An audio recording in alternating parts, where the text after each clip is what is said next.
Yo, yo, yo, what's going on? Welcome back out to Cavs Encapsulated, installment number 5, if I'm not mistaken.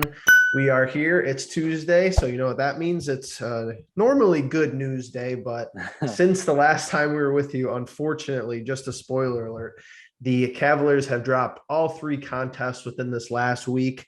You had a 109-99 loss at Brooklyn. You had a 104-89 loss at home against the Golden State Warriors, and then last night a 117 to 112 point loss at Rocket Mortgage Fieldhouse again to the Brooklyn Nets. With the schedule not getting a whole lot easier coming up as we play the Phoenix Suns tomorrow on Wednesday, the 24th, as we're recording this on the 23rd. But I'm going to throw it over to my co-host, Justin. How are you feeling today, my good sir? Yeah, obviously the last time we talked, a lot of things had been going on. We had just found out about the Colin Sexton injury. Obviously, Evan Mobley had gone out. We were still without Jared Allen, Lauri Markkanen, and some of our other pieces. And much was the case this weekend. This past week, we got some of those guys back in spurts. But we played 3 teams with, I think, what is going to be one of my bigger talking points, big-time all-stars.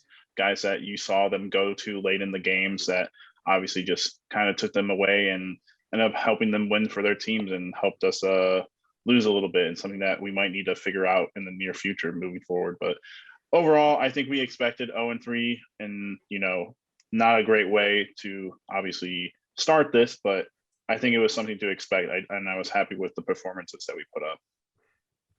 Logan, would you agree with that sentiment pretty much around the board, or would you say that there was at least one of these games do you think we should have won, or was that just highly optimistic? We can't have anything nice in Cleveland. That's just how it goes. Yeah, there was some encouraging signs, of course. The Golden State game, especially 13-point lead going to that fourth quarter.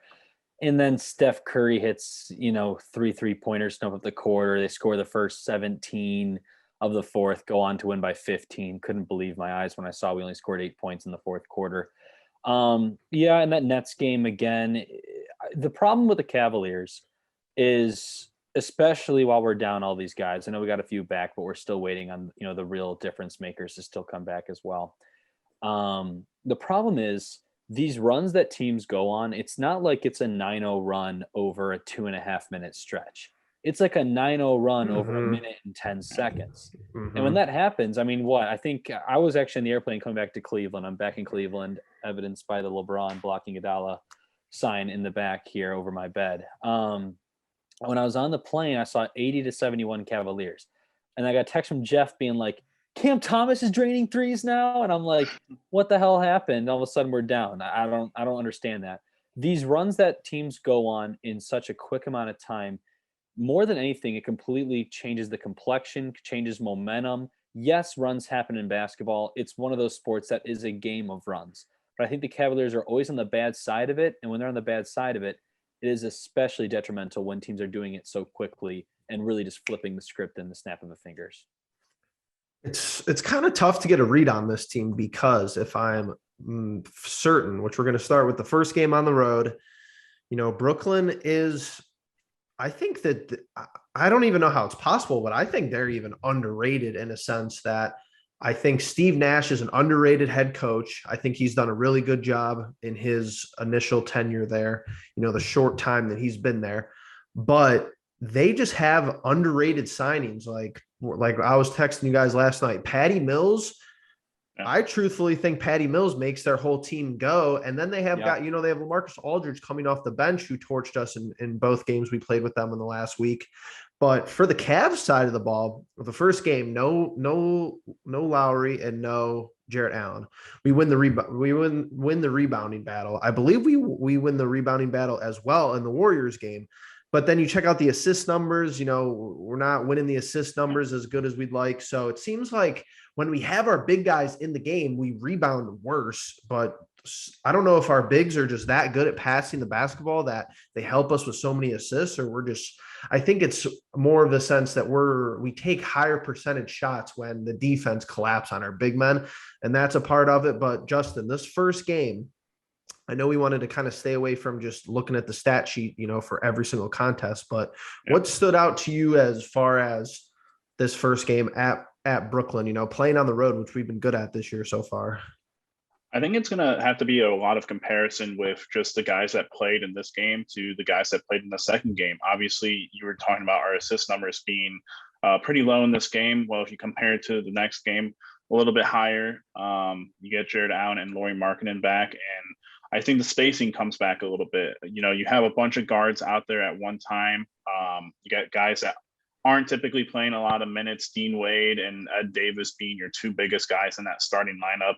You get Kevin Love back, but you also get Taco Falls to play a little bit at some point. I just think the spacing with our big men, our actual starting big men, is a very big key. They just know how to space the floor a lot better.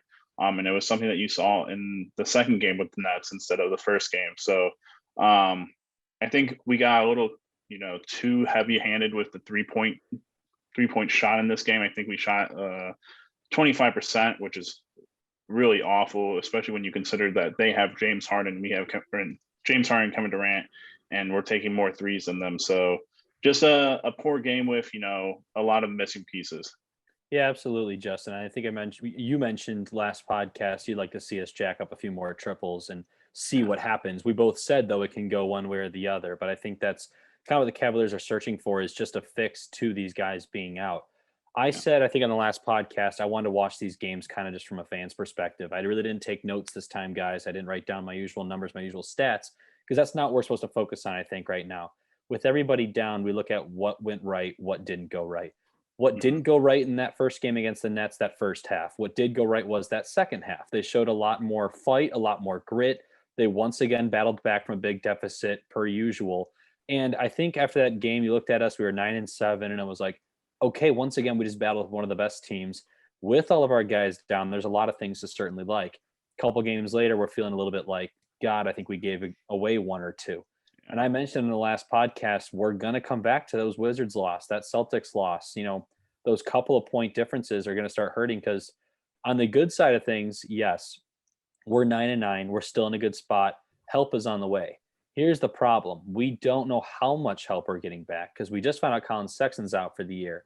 And beyond that, guys, we're already a quarter way through the season. We're almost 20 games in suddenly, which is kind of wild to think about. And people say you usually find that identity 15 games in. We're 18 in, and we don't know our identity because we don't have the players to form exactly that. I think every other team in the NBA kind of has a good idea of what they're going to be for the most part. I think that's what's nerve-wracking about the Cavaliers. I know we were talking about the first Nets game. I know I just got on a tangent, but those are just kind of the thoughts that I'm having, especially watching that Brooklyn game. Is I can't tell how good we are.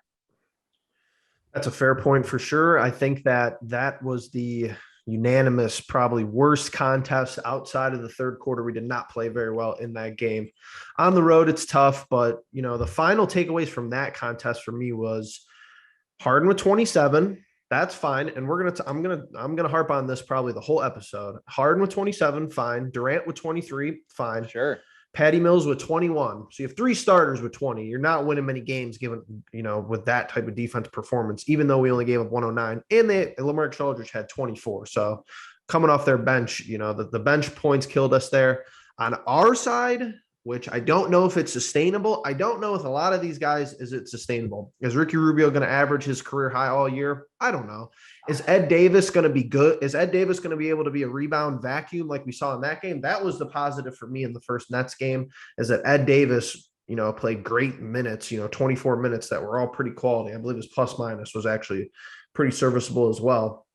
We're not asking him to score. We're asking him to rebound, and that's what he did. So that was good to see on that side. But we talked about it before the kickoff of this episode.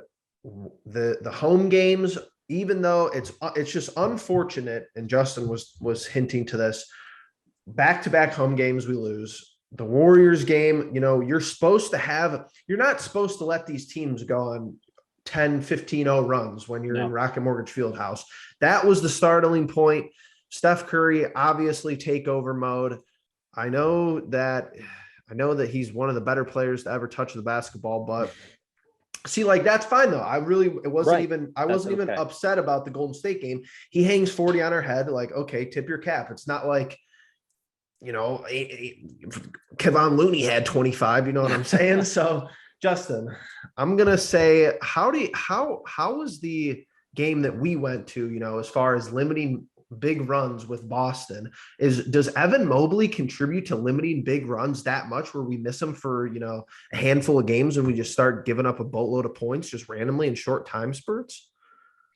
Well, it's really weird because I feel like when we talk about that game specifically, we talk about JB Bickerstaff rolling with guys that had been playing really well towards the end of that game, and having the option to do that. Obviously, he hasn't had the option to play certain lineups like he would like to, with Evan Mobley being out and others being out. And so trying to get those pieces back and trying to rotate them in and trying to find a rhythm really goes hand in hand into how we play these games. I think the other part about, and I think this might just be the NBA in general, Logan and Jeff, you might have to correct me on this, but I feel like teams that play from behind, like always just like start lighting up the house. Like we don't like when we've played from behind, it's been slow, methodical, like long Right. periods of time where we get stretches, we get stops, but we don't score every stretch, and we don't score a 3-ball every stretch. You go into this Warriors game and hey, we're up 13 going into the fourth quarter, and we score 8 points total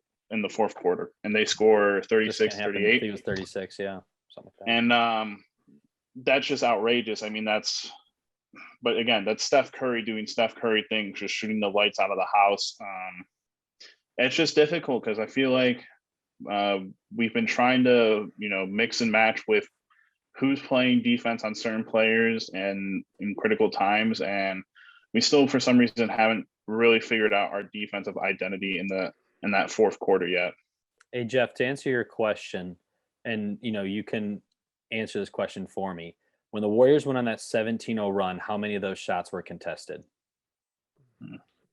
I mean, were any of those shots contested? I feel like a couple of Currys were, but they were not. It was, I don't know. Honestly, that's a good question. A contest on Curry versus a contest on your average yeah, Joe that's are true. Very different. That's things. the point for sure. But the amount of times that they ran that little back set where Curry cuts back door, a little bounce feed from Draymond, and Steph gets that little left-handed whatever. I'm getting angry. But my point is, it's just it became so easy. And that was what was so frustrating, is we weren't even making them work that hard. I mean, I think Steph had 2 standstill triples.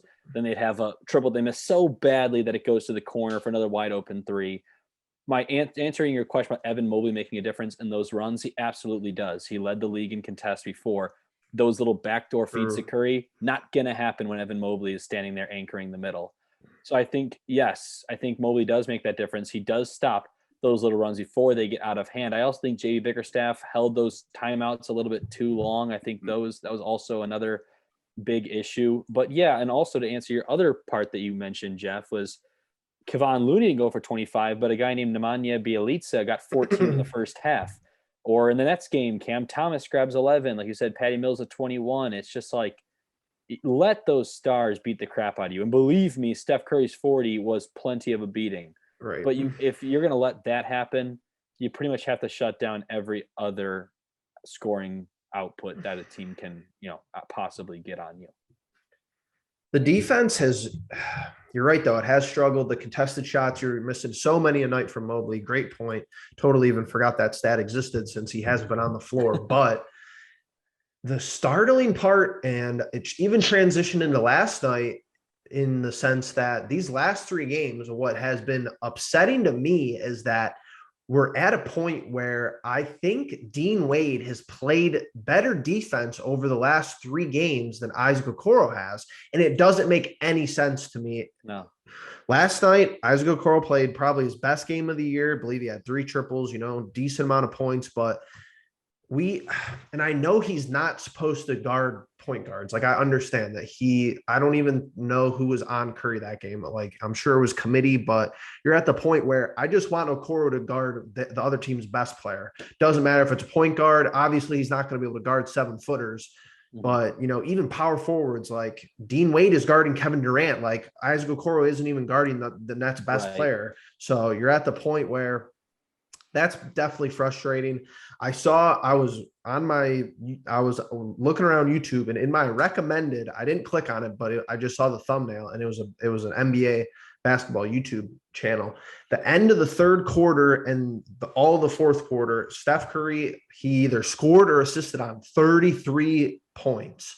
Might have been the third quarter alone because they scored 36. Ridiculous. So we know he's a game changer. We know he's a difference maker. And we're at the point where we don't really have, like, besides the start of the Warriors game, which it was like 10-0 super quick. And I was like shocked. We don't have guys that we could go on like a 9-0 run in like 45 seconds. We really don't. Yeah. Our defense translates pretty well into offense in some, moments in time, but we'll come down, we'll take a bad shot, and then it's out to the races and we're slow getting back on defense. So it's definitely something that we're going to have to monitor going forward. The JB Bickerstaff point is, it's a good one for sure, especially with the timeouts. But I think let's get into some venting into this third game. And I'm going to start it off. Justin and I agree here that the officiating, we get officials calling it like we're on the road. Where are the home whistles for our Cavs? Does anyone know? We're the All-Stars. That's what matters at the end of the day. That's how you get calls. I'm sorry, I interrupted you, but go ahead, Jeff. No, I was Justin. Garland gets hit in the face, has to go to the locker room. There was no foul. And it was not just this game. It was the Warriors game too, where I feel like Garland, and granted, I don't know, you can't make the argument because their calls aren't being made, but I'm going to try.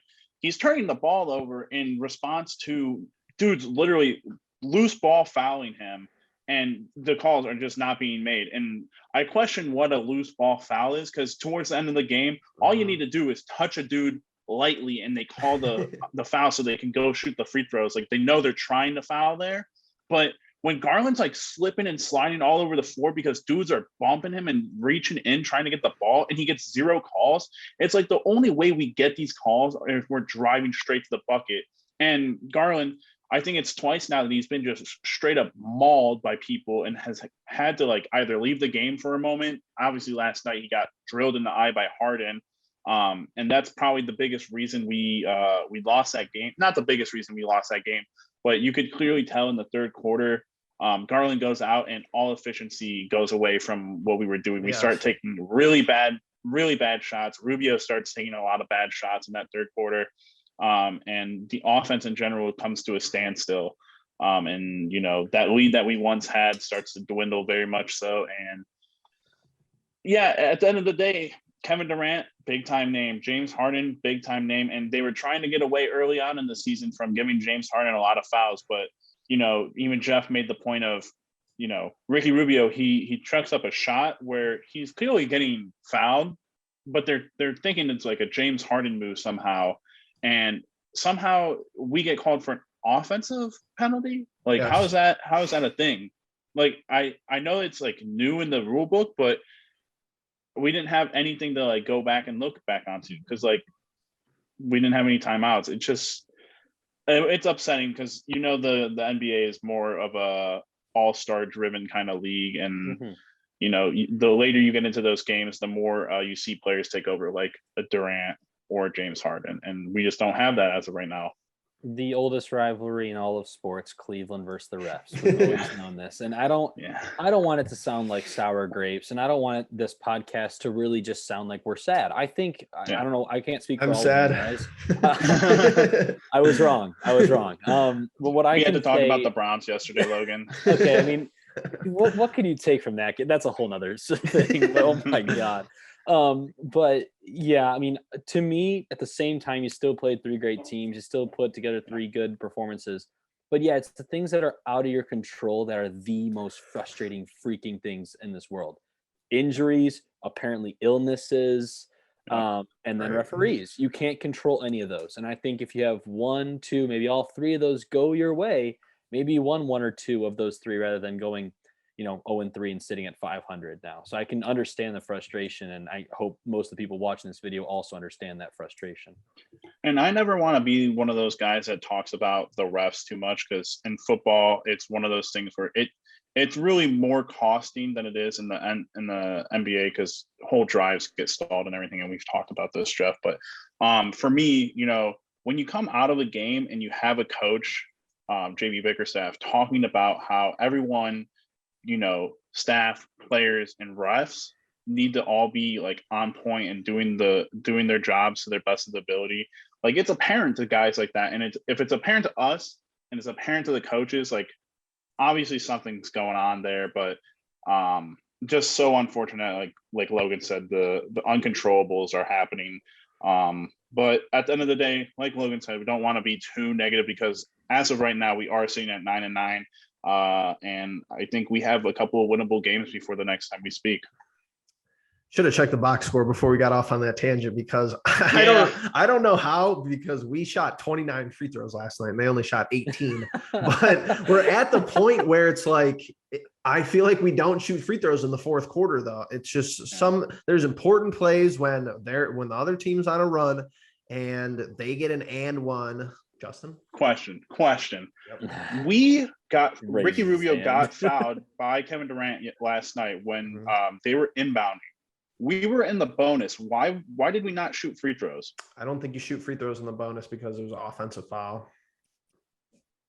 Is that how that works though? Foul? I think that's correct. I wish it's gotta be because he pushed off him. I could have sworn that it was any foul in the bonus. You go to the free throw line. I think the offensive foul is the difference, or the bonus thing on the screen was incorrectly. Yeah, I just remember that instance because it was one of those moments where I was thinking, hey, we could get 2 points out of this and go. You don't waste any time. You go and maybe get an inbounds strip or something, but. Yeah, I mean, whereas all those Garland moments gone towards the end of the game where, he's hitting the free throw line and, either sealing the game or bringing it back into reach. And it goes into the whole idea that he's getting hacked and whacked and everything and not getting those calls. So. And Jeffrey, you mentioned the 29-18 discrepancy in free throws in favor of the Cavaliers. That only tells so much of the story, though. Right. The big calls that happen in the fourth quarter are the ones that ultimately can change the game. I can't attest how many free throws were shot in the fourth quarter. Like I said, I literally only got to watch highlights of this game once I got home at like 2 a.m. last night. But it's the non-calls, right? The calls you think you should have had, the ones that you should have actually been at the line that ultimately can, decide your fate. And it's talking about another weird fringe issue is the NBA just has to get rid of the whatever they're trying to do with the coaches challenge. I could guarantee you that the Adam Silver in the front office is like, yeah, I would use it. I know that you probably lose a timeout if you get it wrong, which I think is the rule. I'm not even sure how it works, but you get one every game. I don't know why if I was the head coach, I'd literally be using it. Every single game I'd use it, even if it was if it was a 50-50 call. Who cares if you lose a timeout? It's a defunct timeout anyway because it takes them 10 minutes. It's better than a timeout because they look right into the camera and they go they talk right into the mic. It's hilarious, honestly. But second last thing before I want to talk about this real quick, which is going to be fast, and then we're going to do a fun prediction for what our record's going to be after we're done with this. But I tweeted out last night to keep a record of it because I didn't know that he was going to get hit in the face, but I knew the thing with Garland that it's not aggravating me because I actually like how he still looks to pass first, even if he could go to the rim and score, which is fine with me. I'd rather have that, but I tweeted it last night. He had a 16-5-3 with 6 minutes left in the second quarter of that game last night. So you look at his final stat line, 24, 11, and 5. So the second half, he missed some time, but he only had 8 points in, two and a half quarters, basically. He only had 8 points. And me and Justin were talking about it when we were in real life watching him. It's just minorly frustrating because we know he should be going for 40. Like one of these games, like he could go for 40, 45, signature performance, signature win over the Nets. That's what I thought was going to happen last night.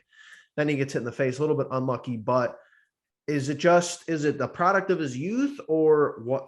When are we going to see him put together, a complete game, like a huge breakout performance that puts a good team on notice? Logan, I want to hear your thoughts before I go. I just hope that it's not a situation where that's the kind of player he is, because guess what, guys? We've had 6 or 7 years of Kevin Love, and, there was that one game he scored 34 points in one quarter and finished with 40 for the game, and Right. that's kinda how he always was. Remember, especially back when LeBron was here, Love would get to those hot starts and then maybe hit, like, the 1-3 in the Wouldn't play 4th in the quarter that second would put half. away. Right. And that's, like, I guess that's the kind of thing is I'm just hoping that's not a sign of things to come for Darius Garland. I think it's not a confidence thing. I do think teams have actually been adjusting more to Darius this year than maybe Yeah. in his first 2 seasons, that I think they actually making it a little more difficult on him. But I think there is plenty of times where I see him create that space with a step back and he just doesn't want to take that shot. Love, meanwhile, was still being aggressive and was just missing. So I guess the one encouraging thing is Garland is still shooting per se, but he needs to get to his spots better because teams are starting to, adjust to his game. Yeah, last night it was frustrating for me just because he gets whacked in the eye, has to go out in the middle of, what is one of the bigger quarters for us in this game. And all efficiency kind of goes out the window. But the thing with Garland is his starts are so hot sometimes that I think he gets it in his head. And it kind of relates to the point that you were kind of hinting at last night, Jeff, in our text messages with Okoro taking a three towards the end of the game. To be fair, Okoro was feeling it yesterday, and that was the Right. first time you could say that in a long time. And for Garland, when he feels it, he takes a lot of those step back threes that, for me, like sometimes they do go down. But I'd like to see him drive more towards the Mhm. end of games, drive more in the third quarter and the fourth quarter, because as well as he's shooting the three ball, because I think he's somewhere in the 38% range. You know, I just know that his game is more, impactful when he drives to the bucket and he either goes for the lay-in or he goes for the passes. But the way he's getting no calls on his layup attempts is, disheartening, and maybe one of the reasons why he shies away from, doing that towards the end of the games and just taking Right. more of those threes. So, um, yeah, it is frustrating. I think as a big time supporter of Garland, I would just like to see the efficiency towards the end of games pick up a little bit more, and him be like a little bit more aggressive in the terms of him, taking more shots in a better capacity. Because I feel like he lets Rubio take over in the second half a lot more, with that dynamic of those two being on the court. Yeah, for sure. I think those are all relevant things to talk about. I think the biggest point that you said, Justin, is that it takes 2 quarters for defenses to figure out, like, okay, if we limit him, the efficiencies through it's down the drain. So, I mean, with some of our injuries, that has been the case. And that's the 3 games that we have played this last week. We have 3 in this upcoming week. We have the Suns tomorrow. That's going to be Wednesday, day before Thanksgiving. Then we have another nice break, play the Magic on Saturday. Those 2 games are at home. And then we're on the road Monday, November the 29th in Dallas to play the Mavericks. So I'm going to keep it short, and then I'm going to go Justin and Logan. I'm going to say we go 2-1 in this next week. I think we're going to beat the Suns tomorrow. That might be a hot take, but they've been playing a lot of consistent basketball. They're on a big winning streak that's actually started with us. So I think that'll be poetic justice if we could end that winning streak. I think I'm nervous that the days off in between that game and Orlando could be an issue. Orlando's got some good players, but I think we're going to win that game as well at home. I think that's the game you basically have to win on this stretch. And then Dallas, I think we, don't lay an egg, but I think some of their, Luka and Kristaps have some big games against us. So I'm going to go 2-1. Justin, thoughts? Yeah, for me, you've lost 2 games at home. You really need to pick up a win at home, and I think you need to do it right away. I'm going to have us winning the Phoenix Suns game, and I think this is a team that, if you look really closely at their roster and compare it to ours, it is a very similar roster in the way that some of these players play. Obviously, I don't think we have a Devin Booker for say, but Chris Paul, Darius Garland are very similar. DeAndre Ayton and Allen are very similar in the way they play. It's just a very interesting matchup overall. And I think the last time we played them that started the streak for them, we played one of our worst games as a team. Yeah.